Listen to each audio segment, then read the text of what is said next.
ಇನ್ನು ಬಿಎಲ್ ಸಂತೋಷ್ ವಿರುದ್ಧ ಅವಹೇಳನಕಾರಿ ಹೇಳಿಕೆ ಕೇಸ್ಗೆ ಸಂಬಂಧಪಟ್ಟಂತೆ ಹೈಕೋರ್ಟ್ ಮೆಟ್ಟಿಲೇರಿದ ಮಹೇಶ್ ಶೆಟ್ಟಿ ತಿಮರೋಡಿ ತಮ್ಮ ವಿರುದ್ಧದ ಪ್ರಕರಣ ರದ್ದು ಕೋರಿ ಹೈಕೋರ್ಟ್ಗೆ ಅರ್ಜಿಯನ್ನು ಸಲ್ಲಿಸಿದ್ದಾರೆ.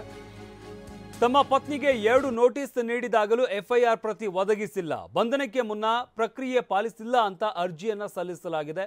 ಎಫ್ಐಆರ್ ರದ್ದು ಕೋರಿರುವ ಮಹೇಶ್ ಶೆಟ್ಟಿ ತಿಮರೋಡಿ ಬಿಎಲ್ ಸಂತೋಷ್ ವಿರುದ್ಧದ ಅವಹೇಳನಕಾರಿ ಕೇಸ್ಗೆ ಸಂಬಂಧಪಟ್ಟಂತೆ ಈಗಾಗಲೇ ಮಹೇಶ್ ಶೆಟ್ಟಿ ತಿಮರೋಡಿಯನ್ನ ಬಂಧಿಸಲಾಗಿದೆ. ನ್ಯಾಯಾಂಗ ಬಂಧನಕ್ಕೂ ಕೂಡ ನೀಡಲಾಗಿರುವಂಥದ್ದು. ಬಟ್ ಈ ವಿಚಾರಕ್ಕೆ ಸಂಬಂಧಪಟ್ಟಂತೆ ಹೈಕೋರ್ಟ್ ಮೆಟ್ಟಿಲೇರಿದ್ದಾರೆ ಮಹೇಶ್ ಶೆಟ್ಟಿ ತಿಮರೋಡಿ.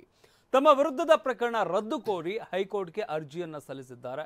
ತಮ್ಮ ಪತ್ನಿಗೆ 2 ನೋಟಿಸ್ ನೀಡಿದಾಗಲೂ ಎಫ್ಐಆರ್ ಪ್ರತಿಯನ್ನ ಒದಗಿಸಿಲ್ಲ, ಬಂಧನಕ್ಕೂ ಮುನ್ನ ಪ್ರಕ್ರಿಯೆಗಳನ್ನು ಪಾಲಿಸಿಲ್ಲ ಅಂತ ಅರ್ಜಿಯಲ್ಲಿ ಉಲ್ಲೇಖವನ್ನ ಮಾಡಲಾಗಿದೆ.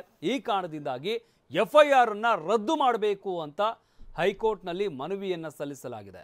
ಮಹೇಶ್ ಶೆಟ್ಟಿ ತಿಮರೋಡಿ ಪರ ವಕೀಲರು ಮನವಿಯನ್ನು ಸಲ್ಲಿಸಿದ್ದಾರೆ.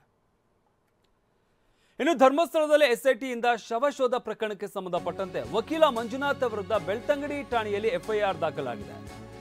ಸುಜಾತ ಭಟ್ ಪರ ವಕೀಲ ಮಂಜುನಾಥ್ ವಿರುದ್ಧವೇ ಎಫ್ಐಆರ್ ದಾಖಲಾಗಿದೆ. ಸುಳ್ಳು ಮಾಹಿತಿ ನೀಡಿದ ಆರೋಪದ ಮೇಲೆ ಎಫ್ಐಆರ್ ದಾಖಲಿಸಲಾಗಿದೆ. ಎಸ್ಐಟಿ ತನಿಖೆ ವಿಚಾರವಾಗಿ ಸುಳ್ಳು ಮಾಹಿತಿ ನೀಡಿದ್ದಕ್ಕೆ ಕೇಸ್ ದಾಖಲಿಸಲಾಗಿದೆ. ಧರ್ಮಸ್ಥಳ ನಿವಾಸಿ ರಘುರಾಮ್ ಶೆಟ್ಟಿ ಅನ್ನೋರಿಂದ ದೂರನ್ನ ನೀಡಲಾಗಿದೆ. ರಘುರಾಮ್ ದೂರನ್ನ ಆಧರಿಸಿ ಮಂಜುನಾಥ್ ವಿರುದ್ಧ ಎಫ್ಐಆರ್ ದಾಖಲಿಸಲಾಗಿದೆ.